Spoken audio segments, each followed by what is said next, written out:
শ্রী চৈতন্য ভাগবত আদিকাণ্ড একাদশ অধ্যায় শ্রীমৎ ঈশ্বরপুরের সহিত শ্রী চৈতন্য মহাপ্রভুর মিলন। এই অধ্যায়ে বর্ণিত হয়েছে যে শ্রী নেমায় পণ্ডিত বিদ্যাবিলাস সঙ্গে হাজার হাজার ছাত্রকে নিয়ে নবদ্বীপে ভ্রমণ করেছেন। তার ব্যাখ্যা সম্পূর্ণরূপে বোধগম্য করা একমাত্র গঙ্গাদাস পণ্ডিত ব্যতীত অন্য কারো পক্ষেই সম্ভব ছিল না। তাকে দর্শন করে পাষণ্ডীরা যম দর্শনের ভয় পেত, নারীগণ কামদাম দর্শনের আনন্দ লাভ করত এবং পণ্ডিতেরা স্বয়ং বৃহস্পতি রূপে অনুভব করতেন। বৈষ্ণবগণ জগতের কৃষ্ণ বহির্মুখতা দূর করার জন্য ভগবানের অবতরণের অপেক্ষা করছিলেন। সেই সময় বিদ্যা চর্চা করার জন্য চারিদিকে থেকে ছাত্ররা নবদ্বীপে আসছিলেন। সেই সময় নবদ্বীপ ছিল বিদ্যা চর্চার প্রধান কেন্দ্র। চট্টগ্রাম থেকে মুকুন্দাদি অনেক বৈষ্ণবগুলো গঙ্গা তীরে বাস ও বিদ্যা অর্জন করার জন্য নবদ্বীপে এসেছিলেন। সকল বৈষ্ণবগুলো বিকাল হলে শ্রী অদ্বৈত আচার্যের ভবনে ভাগবত সভায় মিলিত হতেন। মুকুন্দ গান গাইতেন, সকলেই কৃষ্ণ কথা আলোচনা করে আনন্দ লাভ করতেন। মহাপ্রভু মুকুন্দের প্রতি অন্তরে অত্যন্ত সন্তুষ্ট ছিলেন, কেননা তিনি বৈষ্ণবদের গান শুনিয়ে আনন্দ প্রদান করতেন। তাই যখনই তার সঙ্গে মুকুন্দের সাক্ষাৎ হতো, তিনি তাকে ন্যায় বিষয়ে ফাঁকি জিজ্ঞাসা করতেন। শিবাসাদি ভক্তগণের ন্যায়ের ফাঁকি জিজ্ঞাসা করতেন। বৈষ্ণবরা কৃষ্ণ কথা ব্যতিরেকে অন্য কথা পছন্দ করতেন না, কিন্তু মহাপ্রভু ন্যায়ের ফাঁকি ছাড়া অন্য কিছুই জিজ্ঞাসা করতেন না। তাই মহাপ্রভুকে দেখলে বৈষ্ণবরা অন্য পথে পালিয়ে যেতেন। একদিন মুকুন্দ রাস্তায় মহাপ্রভুকে দর্শন করে অন্য পথে পালালেন।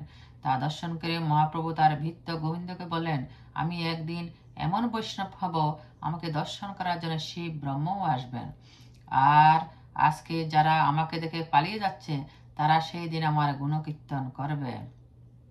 এইভাবে শ্রী চৈতন্য মহাপ্রভু রসিকতা করতেন। যতক্ষণ তিনি নিজেকে প্রকাশ করছেন না, ততক্ষণ তাকে জানা কারো পক্ষে সম্ভব নয়। নদিয়ায় বিষয়ী লোকেরা বৈষ্ণবদের কীর্তন শুনলে বিদ্রুপ ও পরিহাস করত। বৈষ্ণবরা শ্রী অদ্বৈত আচার্যের নিকটে তাদের দুঃখের কথা নিবেদন করতেন। তিনি প্রতিজ্ঞা করতেন, অবশ্যই শ্রীকৃষ্ণচন্দ্রকে এই নবদ্বীপে অবতীর্ণ করাবেন। তা শ্রবণ করে বৈষ্ণবদের দুঃখ দূর হতো। এমন অবস্থায় একদিন সকলের অলক্ষ্যে শ্রী ঈশ্বরপুরীপাদ শ্রী অদ্বৈত আচার্যের ভাগবত সভায় উপস্থিত হলেন। শ্রী আচার্য ঠাকুর বুঝতে পারলেন যে তিনি কোনো এক মহাভাগবত সন্ন্যাসী হবেন। সেই সময় মুকুন্দ একটি কৃষ্ণলীলা বিষয়ক কীর্তন শুরু করলেন। তা শ্রবণ করে ঈশ্বরপুরীপাদ স্থির থাকতে পারলেন না। তার শরীরে কৃষ্ণপ্রেমীর অষ্টসাত্ত্বিক বিকার প্রকাশ পেল। পরে বৈষ্ণবরা তার প্রকৃত পরিচয় পেলেন। একদিন প্রভু শ্রী গৌরসুন্দর ছাত্র পরিয়ে টোল থেকে গৃহে ফিরছিলেন। দৈবযুগে ঈশ্বরপুরীপাদের সঙ্গে তার সাক্ষাৎ হল। মহাপ্রভু যিনি জগতের গুরু, তিনি তার নিজ বৃদ্ধকে দর্শন করে প্রণাম করলেন। এইভাবে ভক্ত মর্যাদা প্রদর্শন করলেন। শ্রী পুরীপাদ মহাপ্রভু অপরূপ সৌন্দর্যে মোহিত হয়ে আপন অধ্যাপনার বিষয় এবং তার কি নাম জিজ্ঞাসা করলেন। মহাপ্রভু যথাযথ উত্তর প্রদান করেন। তারপর তিনি তার গৃহে ভিক্ষা গ্রহণ করার জন্য শ্রী পুরীপাদের শ্রীচরণে নিবেদন করলেন। শ্রী পুরীপাদ রাজি হলেন এবং মহাপ্রভু তাকে সঙ্গে করে গৃহে নিয়ে এলেন। সচিমাতা বিষ্ণুর প্রসাদ শ্রী পুরীপাদকে ভোজন করালেন। তারপর শ্রী ঈশ্বরপুরী মহাপ্রভুর সঙ্গে কৃষ্ণ কথা প্রসঙ্গে আনন্দে বিভোর হলেন। এইভাবে নবদ্বীপে গোপীনাথ আচার্যের গৃহে শ্রী ঈশ্বরপুরীপাদ কয়েক মাস অতিবাহিত করলেন। বৈষ্ণবগণ তার নিকটে কৃষ্ণ কথা শ্রবণ করতে লাগলেন। শ্রী গদাধর পণ্ডিতের বৈরাগ্য দর্শন করে শ্রী পুরীপাদ তার নিজে রচিত শ্রীকৃষ্ণ লীলামৃত তাকে পড়াতে লাগলেন। মহাপ্রভু টোল থেকে গৃহে ফেরার পথে প্রতিদিন শ্রী পুরীপাদের শ্রীচরণ দর্শন করতেন। একদিন শ্রী ঈশ্বরপুরীপাদ মহাপ্রভুকে অনুরোধ করলেন তার শ্রীকৃষ্ণ লীলামৃত গ্রন্থের ভুল সংশোধন করার জন্য। এই কথা শ্রবণ করে মহাপ্রভু জড় পাণ্ডিত্যকে ধিক্কার দিয়ে অমৃতময় বাক্য বলেন, এই গ্রন্থখানি শ্রী ঈশ্বরপুরীপাদের মতো শুদ্ধ ভক্ত রচিত, তাতে আবার কৃষ্ণ কথা, এতে যে দর্শন করবে সে অবশ্যই অপরাধী।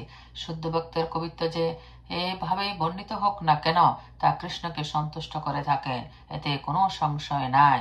তথাপি শ্রী পুরীপাদ বারবার মহাপ্রভুকে অনুরোধ করতে লাগলেন। একদিন মহাপ্রভু সেই গ্রন্থের কোনো একটি শ্লোক শুনে রসিকতার ছেলে বললেন, এই শ্লোকের ধাতুটি পরমেশপদী হবে, আত্ম অনেস্পদী হবে না। তারপর কয়েকদিন পরে শ্রী পুরীপাদ বিদ্যারস বিচার করে মহাপ্রভুকে জানালেন যে তিনি সেই ধাতুকে আত্মনেৎপদী করেছেন। এই কথা শ্রবণ করে মহাপ্রভু তার ভৃত্যের জয় ও মহিমা বর্ধনের জন্য আর কোনো দর্শন করলেন না। এইভাবে কিছুকাল ঈশ্বরপুরী মহাপ্রভুর সঙ্গে বিদ্যারসের সঙ্গে কাটিয়ে ভারতে বিভিন্ন তীর্থ ভ্রমণে বেরিয়ে পড়েন। নিমাই পণ্ডিতের বিদ্যার বিলাস। জয় জয় মহামহেশ্বর গৌরচন্দ্র, বাল্যলীলায় শ্রীবিদ্যা বিলাসের কেন্দ্র।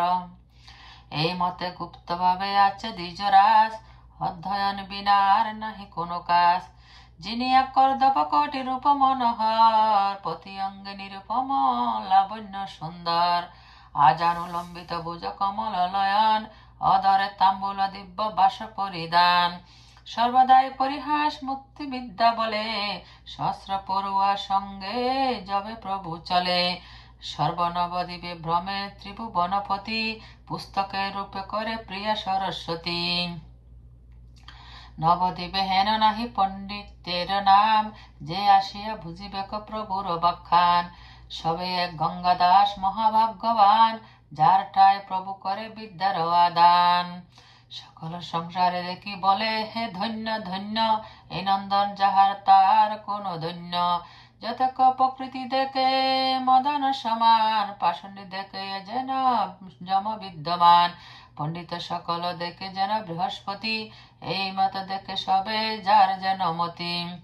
সিনেমায় পণ্ডিতের প্রতি বৈষ্ণবদের মনোভাব দেখে বিশ্বম্বর রূপ সকল বৈষ্ণব, হরিষ বিষাদ হই মনে ভাবে সব।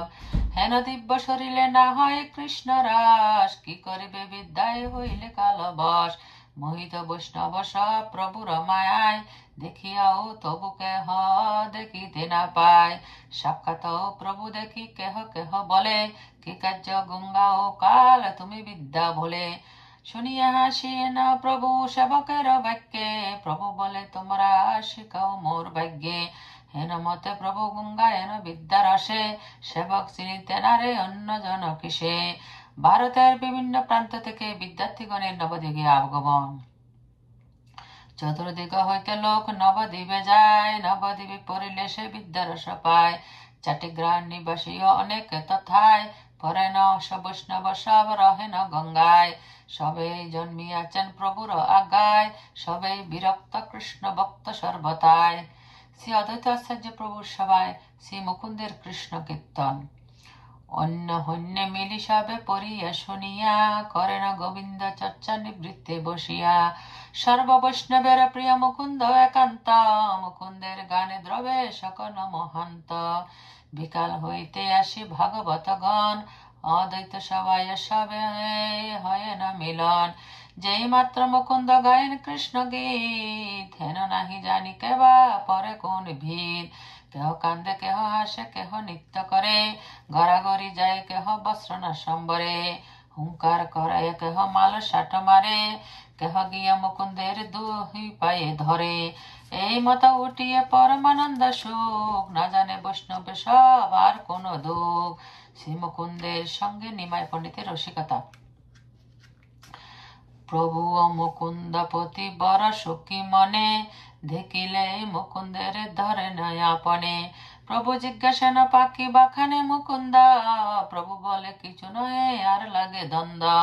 মুকুন্দ পণ্ডিত বর প্রভুর প্রভাবে, পক্ষ প্রতিপক্ষ করি প্রভু সঙ্গে লাগে। এই মত প্রভু নি সেবক চিনিয়া, জিজ্ঞাসেন ফাঁকি সবে যায়ন হারিয়া। শিবাসাদি লিখিল ফাঁকি জিজ্ঞাসেন, মিথ্যা বাক্য ভয় ব্যয় ভয়ে সবে পলায়ন।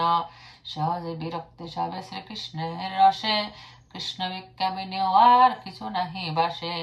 দেখিলে প্রভু মাত্র ফাঁকি সে জিজ্ঞাসে, প্রভু দিতে নারে কেহ শেষে উপহাসে। যদি কেহ দেখে প্রভু আইসেন দরে, সব পলায়ন পাখি জিজ্ঞাসার ডরে। কৃষ্ণ কথা শুনিলে সবে ভালোবাসে, ফাঁকি বিনু প্রভু কৃষ্ণ কথা না জিজ্ঞাসে। রাজপথ দিয়া প্রভু আইসেন একদিন, পড়ুয়ার সঙ্গে মহা অদৈত্যের চিন। মুকুন্দ যায় না গঙ্গা স্নান করিবারে, প্রভু দেখি আরে পলাইলা কত দূরে। দেখি প্রভু জিজ্ঞাসা না গোবিন্দের স্থানে, এ বেটা আমার দেখি পলাইল কেনে। গোবিন্দ বলেন, আমি না জানি পণ্ডিত, আর কোন কার্য বা চলিল কোন ভীত। প্রভু বলে, জানিলাম যে লাগি পলায়, বহির্মুখ সম্বসা করিতে না জুয়ায়। এ বেটা পরয় কত বৈষ্ণবের শাস্ত্র, বাজে বৃত্তে টিকা আমি বক্ষা নিয়ে মাত্র। আমার সম্ভাষে কানাহি কৃষ্ণের কথন, অতএব আমা দেখি করে পলায়ন। সন্তোষে পরে ন গালি প্রভু প্রভু মুকুন্দেরে, বা বেপদে শেষ প্রকাশ করে না আপনারে। প্রভু বলে, আরে বেটা কতদিন থাক, পলাইলে কথা মোর এড়াইবে পাপ। হাসি বলে, প্রভু আগে পড়াও কতদিন, তবে সে দেখিবা মোর বৈষ্ণবের চিন। এই মতো বৈষ্ণবময় হইম সংসারে, অজ ভব আসিবে ক আমার দুয়ারে। শুনো ভাই সবে আমার বচন, বৈষ্ণব হইম মই সর্ববিলক্ষণ। আমারে দেখিয়া এবে যেসব পলায়, তাহারাও যেন মোর গুণ কীর্তি গায়। এতক বলিয়া প্রভু চলিলা শাসিতে, ঘরে গেলা নিজ শিষ্যগণের সহিতে।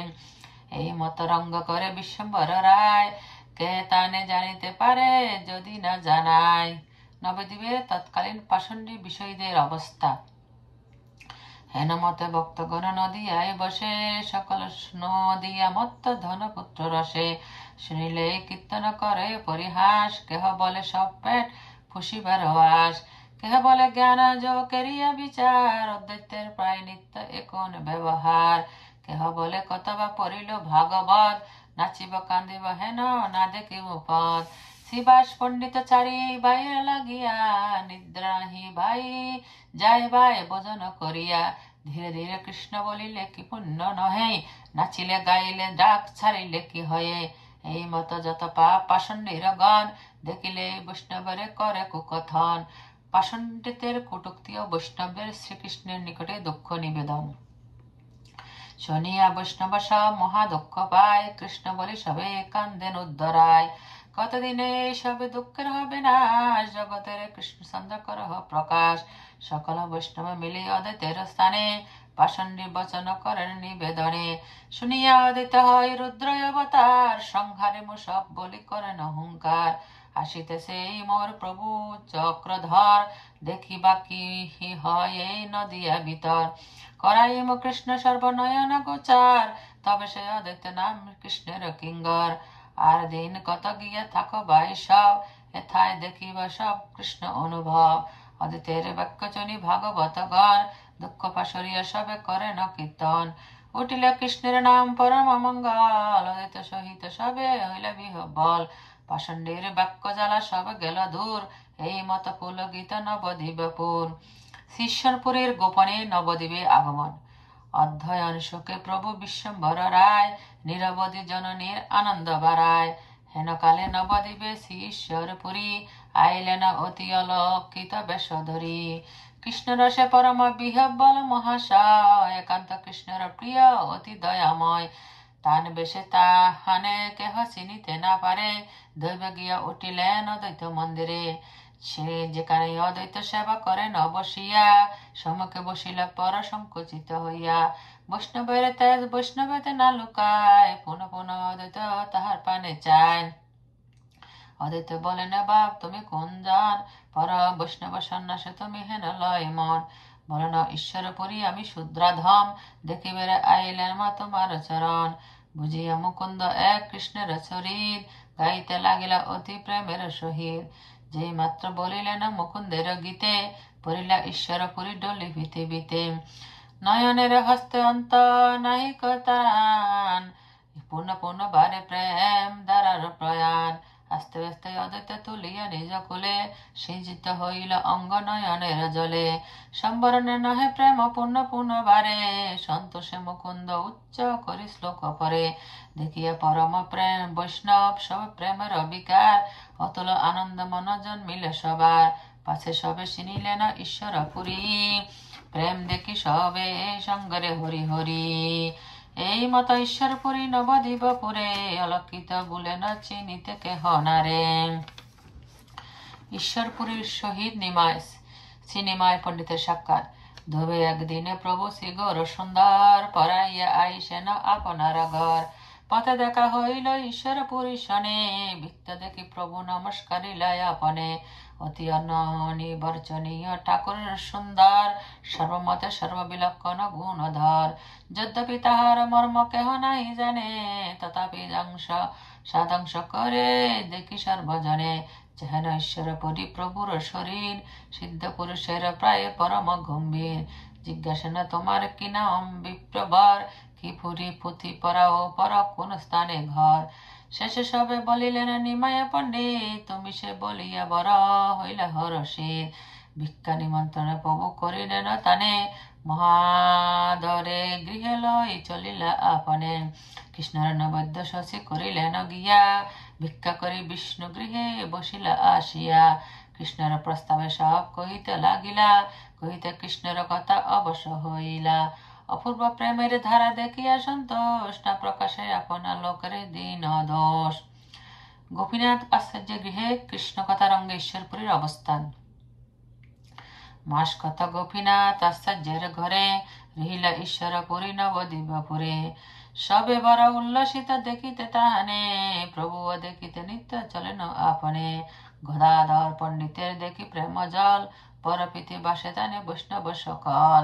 শিশু হইতে সংসারে বিরক্ত বর মনে, ঈশ্বরপুরী স্নেহ করণে তাহানে। গদাধর পণ্ডিতের আপনার কৃত্য, পুঁথিপরায়ণ নাম কৃষ্ণ লীলামৃত। পরাইয়া পড়িয়া ঠাকুর সন্ধ্যাকালে, ঈশ্বরপুরীর নমস্করিবারে চলে। প্রভু দেখি ঈশ্বরপুরী হরষিত, প্রভু হেন না জানেন তবু বড় প্রীত। সিনেমায় পণ্ডিতের প্রতি শ্রী ঈশ্বরপুরীর অনুরোধ তার গ্রন্থের দোষ সংশোধনের জন্য। হাসিয়া বলেন তুমি পরম পণ্ডিত, আমি পুঁথি করিয়াছি কৃষ্ণের রচিত। সকল বলিবা কোথা থাকে কোন দোষ, ইহাতে আমার বড় পরম সন্তোষ। প্রভু বলে ভক্ত বাক্য কৃষ্ণের বর্ণন, ইহাতে যে দোষ দেখে সেই পাপী জন। ভক্তের কবিত্ব যে তে মতে কেনে নয়, সর্বদা কৃষ্ণের প্রীতি তাহাতে নিশ্চয়। মূর্খ বলে বিষ্ণায় বিষ্ণবে বলে ধীর, দুই বাক্য পরিগ্রহ করে কৃষ্ণ বীর। তো তাহি মূর্খ বদতি বিষ্ণায় ধীর, বদতি বিষ্ণবে বস্তু সমং পুণ্যং ভবগ্রহী জনার্দন। 108।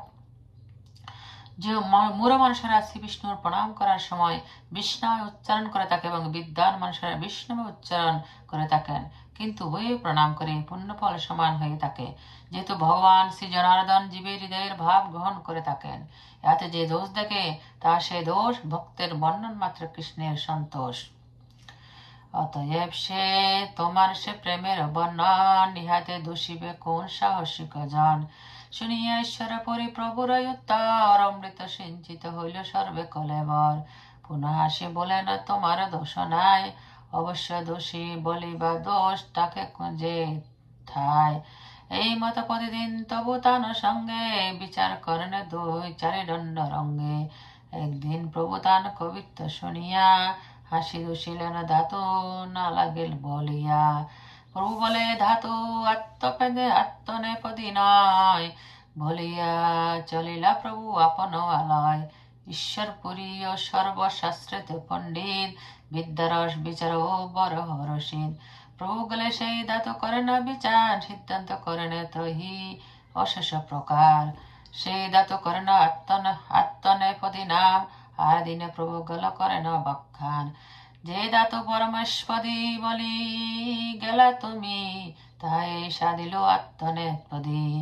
বিজ্ঞান শুনিয়া প্রভু পরম সন্তোষ, বৃত্ত জয় নিমিত্ত না দেন তার দোষ।